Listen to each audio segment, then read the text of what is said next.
അപ്പം എൻ്റെ രണ്ടാമത്തെ ഡെലിവറിയുടെ എക്സ്പീരിയൻസ് എന്താണെന്ന് വെച്ചാൽ എനിക്ക് ആദ്യത്തിൽ നിന്ന് കുറച്ച് ബുദ്ധിമുട്ടുകളൊക്കെ ഉണ്ടായിരുന്നു കേട്ടോ. ഫസ്റ്റ് പറഞ്ഞായിരുന്നു എത്ര രൂപയാണ് ഒരു സിസേറിയന് വരുന്നത് എന്നൊക്കെ. എനിക്കും ഭയങ്കര പേടിയായിരുന്നു, എങ്ങനെയാണ് സിസേറിയൻ, നമ്മളെന്ന് ഓക്കെ ആവും, ഇതിൻ്റെ പെയിനും കാര്യങ്ങളും. ഇതൊന്നും നിങ്ങൾ ചോദിച്ച പോലെ തന്നെ എനിക്ക് എത്ര രൂപയായി, എമൗണ്ട്, കാര്യങ്ങളെന്നൊക്കെ. എനിക്ക് വന്നിരിക്കുന്നത് ടോട്ടൽ വന്നിരിക്കുന്നത് അതാണ് ഇത്ര എമൗണ്ട് വന്നത്. അപ്പോൾ ടോട്ടൽ എന്താണ് ടോട്ടൽ എനിക്കും ബേബിക്കും കൂടെ വന്നിട്ടുള്ളത്. നമ്മുടെ ഹോസ്പിറ്റൽ ബില്ല് എമൗണ്ട് മാത്രമാണ് കേട്ടോ.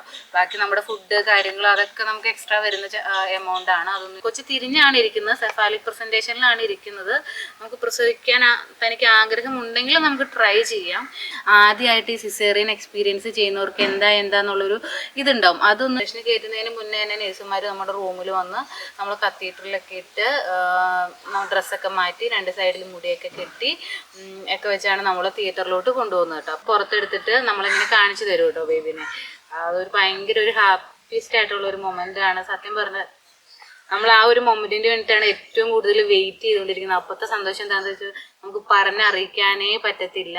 ഒരു ദിവസം മുഴുവൻ നമ്മൾ ICUവിൽ കിടക്കേണ്ടി വരും. പറ്റത്തില്ല, ഞാൻ അവിടെ കിടന്നിങ്ങനെ ഈശ്വര നമുക്ക് സഹിക്കാൻ പറ്റുന്നില്ല ഈ പെയിൻ വരുമ്പോൾ.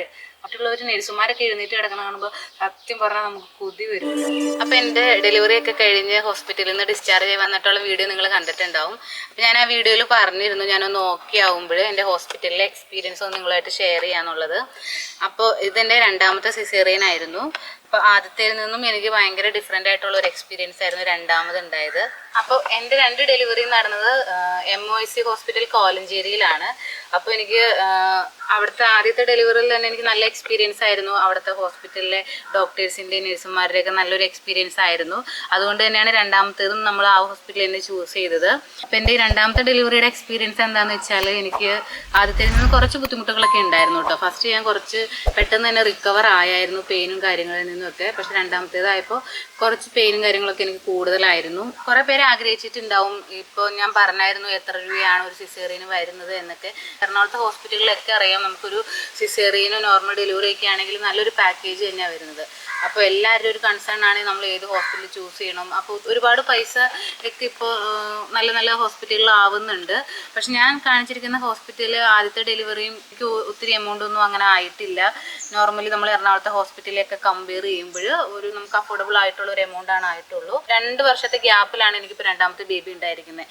അപ്പോൾ ഫസ്റ്റിനെ അപേക്ഷിച്ച് രണ്ടാമതയിൽ വന്ന ബില്ലിൻ്റെ വ്യത്യാസങ്ങളും ഇപ്പോൾ ഈ പ്രാവശ്യം എത്ര രൂപയായി എന്നൊക്കെ ഞാൻ ഈ വീഡിയോയിൽ ഉൾപ്പെടുത്തുന്നുണ്ട്.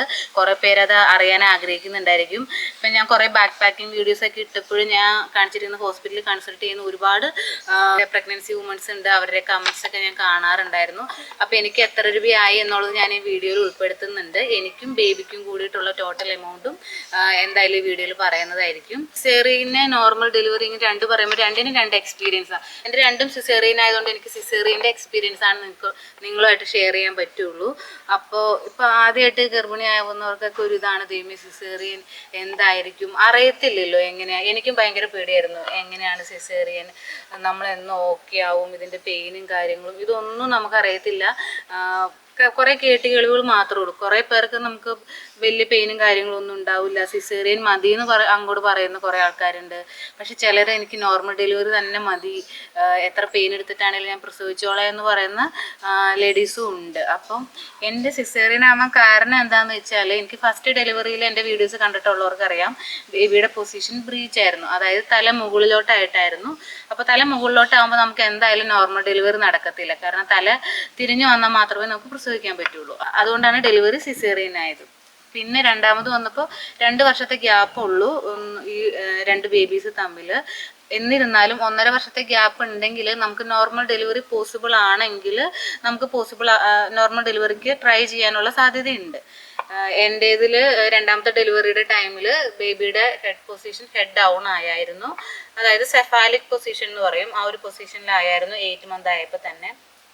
അപ്പോൾ എനിക്കൊരു പ്രതീക്ഷ വന്നു, എനിക്കൊരു പ്രസവിക്കണം. കാരണം എനിക്ക് ഫസ്റ്റ് ഡെലിവറിയുടെ ഇതൊക്കെ ഓർക്കുമ്പോൾ സിസേറിയൻ്റെ കാര്യങ്ങളും വേദനകളൊക്കെ ഓർക്കുമ്പോൾ എനിക്ക് എന്തായാലും പ്രസവിക്കണം എന്നുള്ളൊരു ആഗ്രഹം എനിക്കുണ്ടായിരുന്നു. അപ്പം ഞാൻ കണ്ടുകൊണ്ടിരിക്കുന്ന ഡോക്ടർ മേരി ജോർജ് എന്ന് പറഞ്ഞിട്ടൊരു ഡോക്ടറാണ് MOIC ഹോസ്പിറ്റൽ കോലഞ്ചേരിയിലുള്ളത്. അപ്പോൾ ഞാൻ ഡോക്ടറോട് ചോദിച്ചു നോർമൽ ഡെലിവറി പോസിബിൾ ആവോ ഡോക്ടറെ എന്നൊക്കെ ചോദിച്ചപ്പോൾ ഡോക്ടർ എന്നോട് പറഞ്ഞു കൊച്ചു തിരിഞ്ഞാണ് ഇരിക്കുന്നത്, സെഫാലിക് പ്രസൻറ്റേഷനിലാണ് ഇരിക്കുന്നത്, നമുക്ക് പ്രസവിക്കാൻ തനിക്ക് ആഗ്രഹമുണ്ടെങ്കിൽ നമുക്ക് ട്രൈ ചെയ്യാം. എന്തായാലും ഒരു 38 വീക്സ് നമ്മൾ മിനിമം വേണമല്ലോ. അപ്പോൾ 30 വീക്സ് നമുക്ക് വെയിറ്റ് ചെയ്യാം. എന്നിട്ട് നമുക്ക് പരിശോധിച്ചിട്ട് PV ഒക്കെ ചെയ്തിട്ട് തലയൊക്കെ ഇറങ്ങി വരുന്നുണ്ട്, പ്രസവിക്കാനുള്ള ഒരു ചാൻസ് ഉണ്ടെങ്കിൽ, ആഗ്രഹം ഉണ്ടെങ്കിൽ നമുക്കത് ട്രൈ ചെയ്യാമെന്ന് പറഞ്ഞു. അപ്പോഴും ഞാനൊരു 80% പ്രസവിക്കണം എന്നുള്ളൊരു ഇത് ആഗ്രഹത്തിൽ തന്നെയായിരുന്നു ഉണ്ടായിരുന്നത്.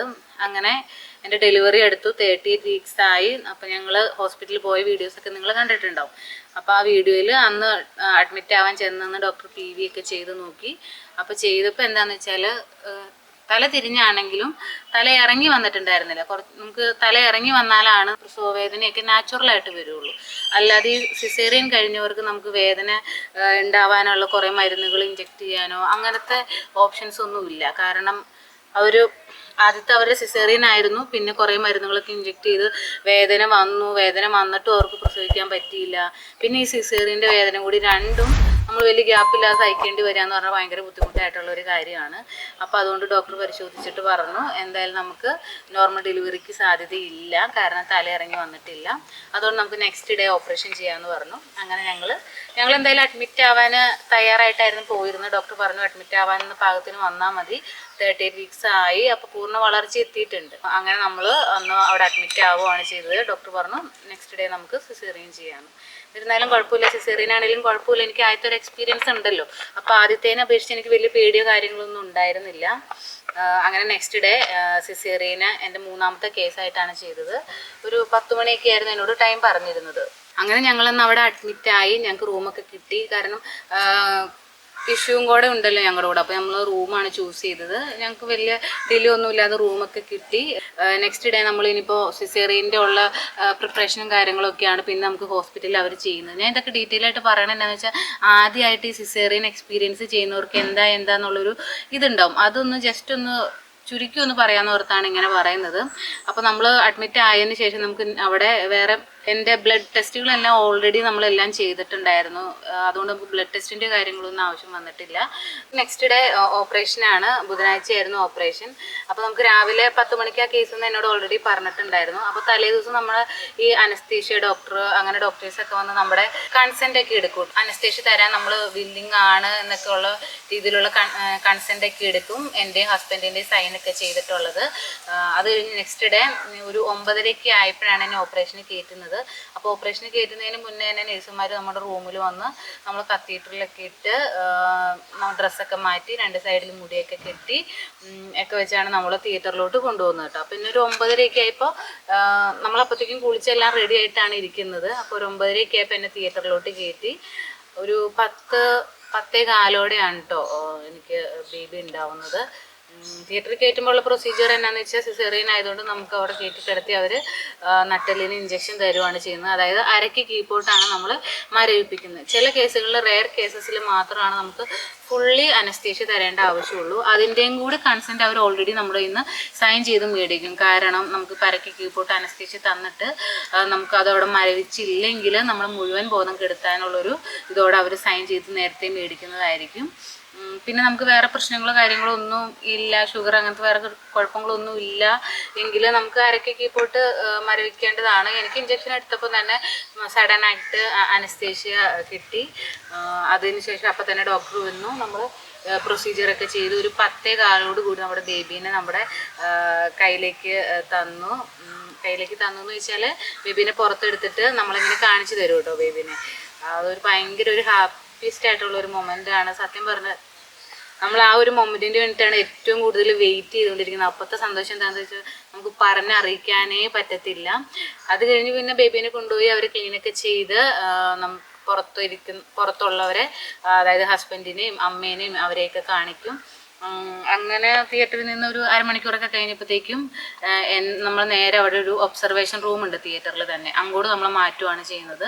അവിടെ ഒരു 2-3 മണിക്കൂർ നമ്മൾ ഒബ്സർവേഷനിൽ ഇരുത്തിയതിന് ശേഷമാണ് നമ്മളെ അവിടെ നിന്ന് ഇറക്കി നേരെ ICUലോട്ടാണ് കൊണ്ടുപോകുന്നത്. അപ്പോൾ നമ്മൾ ഒരു ദിവസം മുഴുവൻ നമ്മൾ ICUവിൽ കിടക്കേണ്ടി വരും. 4 മണിക്കൂറൊക്കെ കഴിയുമ്പോഴത്തേക്കും നമ്മുടെ ഈ അനസ്തേഷ്യയുടെ എഫക്റ്റ് അങ്ങ് മാറി തുടങ്ങും കേട്ടോ. അപ്പോൾ നമുക്ക് ഭയങ്കര പെയിനാണ്. ഇത് നമുക്ക് അനസ്തേഷ്യ മാറുന്ന നമുക്ക് സത്യം പറഞ്ഞാൽ നമുക്ക് മനസ്സിലാക്കാൻ പറ്റും. അത് എൻ്റെ എക്സ്പീരിയൻസ് ആണ് കേട്ടോ.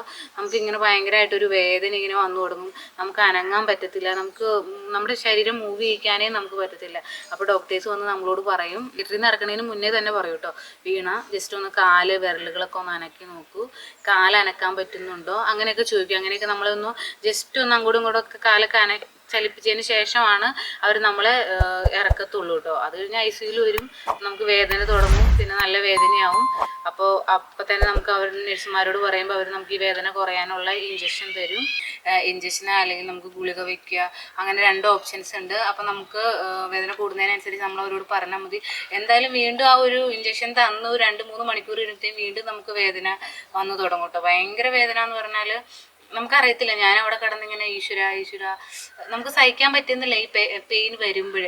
അപ്പോൾ നമ്മളൊക്കെ ആ ഒരു ഇഞ്ചക്ഷൻ തന്ന് നമുക്ക് ജസ്റ്റ് ഒന്ന് കുറഞ്ഞു തുടങ്ങുമ്പോഴത്തേക്കും നമുക്ക് അവിടെ അടുത്ത് കിടക്കുന്ന ബെഡിൽ കിടക്കുന്നവരും ഇങ്ങനെ തന്നെ ഈ വേദന വന്നിട്ട് നമുക്ക് അറിയുന്നതും ഒക്കെ. കാരണം നമുക്ക് മൂവ് ചെയ്യാനൊന്നും പറ്റുന്നില്ലല്ലോ.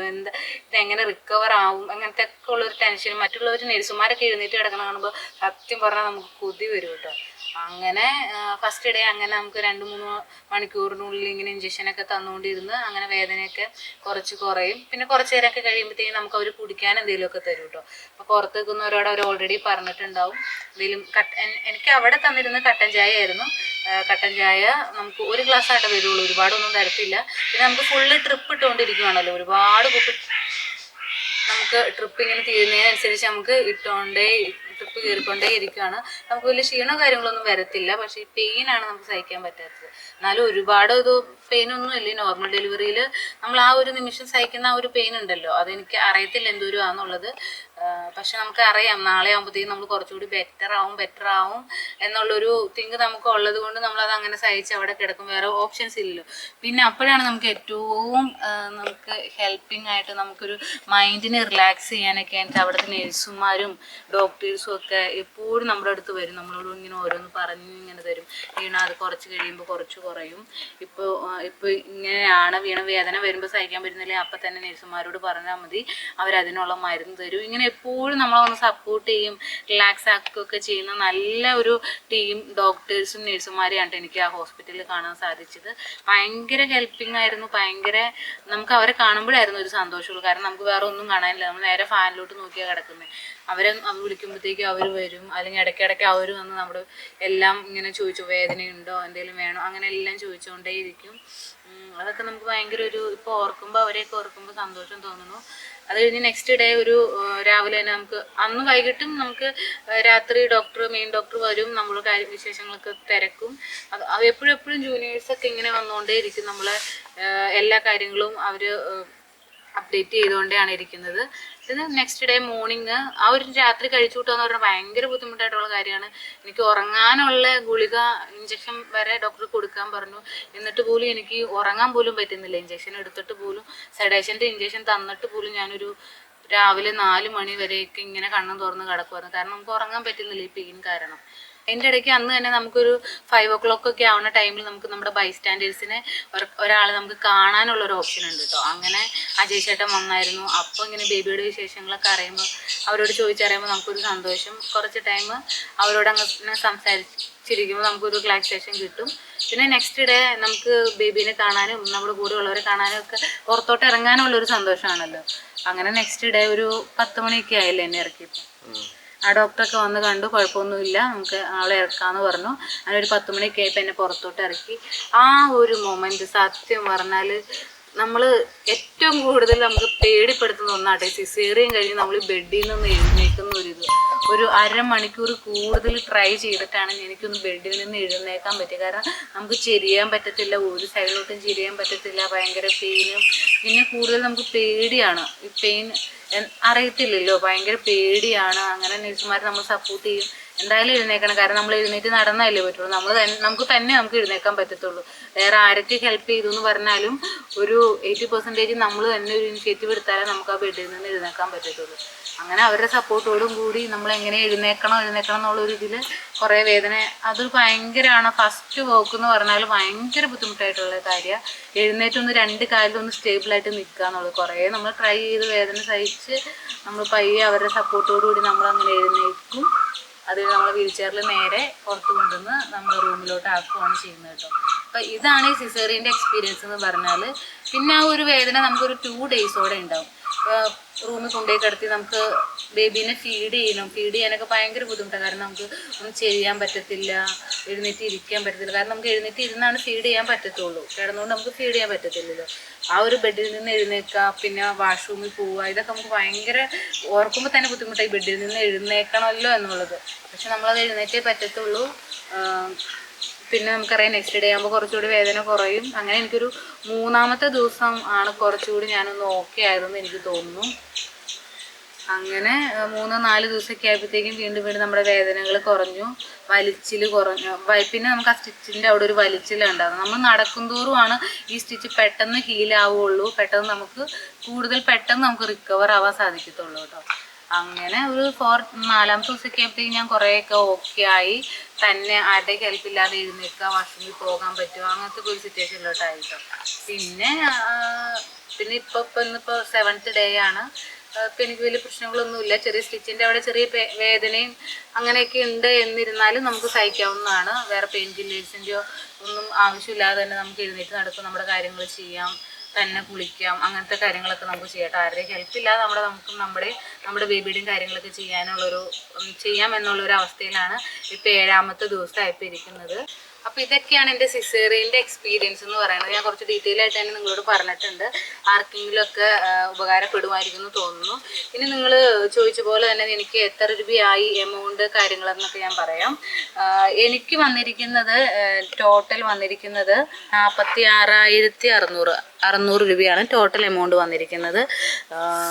പിന്നെ ബേബിക്ക് 11,000 രൂപയാണ് കേട്ടോ. ബേബിക്ക് വരാൻ കാരണം എന്താ വെച്ചാൽ ഒരു ദിവസം NICUയിലൊക്കെ കടത്തിയിട്ടുണ്ടായിരുന്നു, അതാണ് ഇത്ര എമൗണ്ട് വന്നത്. അപ്പോൾ ടോട്ടൽ ഒരു 69,000 ആണ് ടോട്ടൽ എനിക്കും ബേബിക്കും കൂടെ വന്നിട്ടുള്ളത്. ഇത് നമ്മുടെ ഹോസ്പിറ്റൽ ബില്ല് എമൗണ്ട് മാത്രമാണ് കേട്ടോ. ബാക്കി നമ്മുടെ ഫുഡ് കാര്യങ്ങൾ അതൊക്കെ നമുക്ക് എക്സ്ട്രാ വരുന്ന എമൗണ്ട് ആണ്. അതൊന്നും ഇതിൻ്റെ അകത്തില്ല, അതൊന്നും നമ്മൾ പറയുന്നില്ല. ഇത് ഹോസ്പിറ്റലിൽ ബില്ല് മാത്രമാണ്. 60 രൂപ നമുക്ക് കൂട്ടാം. 6-ാം ദിവസമാണ് നമ്മൾ ഡിസ്ചാർജ് ആയത്. അതിൻ്റെയൊക്കെ ആയിരിക്കാം. പിന്നെ ഹോസ്പിറ്റലിൽ ചെറിയ രീതിയിലൊക്കെ ഒരു പുരോഗമിച്ചിട്ടൊക്കെ ഉണ്ട്. അപ്പോൾ അതിൻ്റെയൊക്കെ ബില്ല് പിന്നെ ഓരോ വർഷം കൂടുന്തോറും ഓരോന്നിൻ്റെ എമൗണ്ടിൽ വ്യത്യാസം വരുമല്ലോ. എന്നിരുന്നാലും നമുക്കൊരു 60,000-ൻ്റെ ഉള്ളിൽ നമുക്ക് സിസേറിയൻ കഴിഞ്ഞ്. വീഡിയോ ഇഷ്ടപ്പെട്ടിട്ടുണ്ടെങ്കിൽ എന്തായാലും നിങ്ങളുടെ കമൻസ് ഒന്ന് പറഞ്ഞോളൂ കേട്ടോ. ഒരുപാട് പേര് ഡെലിവറി അടുത്തിരിക്കുന്ന ഒക്കെ ആയിട്ട് എനിക്ക് ഹോസ്പിറ്റൽ ബാക്ക് പാക്കിങ്ങിൻ്റെ ഒക്കെ വീഡിയോയുടെ അടിയിൽ കമൻസ് വരാറുണ്ട്. അപ്പോൾ നിങ്ങളുടെ ഡെലിവറിയൊക്കെ കഴിയുമ്പോൾ ബേബി ഏതാണെന്നൊക്കെ ഒന്ന് കമൻറ്റ് ചെയ്തോളൂ. അപ്പോൾ എല്ലാവർക്കും നല്ലൊരു ഡെലിവറി എക്സ്പീരിയൻസ് ഉണ്ടാവട്ടെ. നിങ്ങൾ അറിയുന്നവരിലേക്ക് നിങ്ങൾ എന്തായാലും വീഡിയോ ഇഷ്ടപ്പെട്ടിട്ടുണ്ട്, യൂസ്ഫുൾ ആണ് എന്ന് തോന്നുവാണെങ്കിൽ ഒന്ന് ഷെയർ ചെയ്ത് കൊടുക്കുക. അപ്പോൾ നെക്സ്റ്റ് വീഡിയോയുമായിട്ട് വരാം. നിങ്ങൾക്ക് യൂസ്ഫുൾ ആയിട്ടുള്ള വീഡിയോസുമായിട്ട് ഇനിയും കാണാം. Okay, by.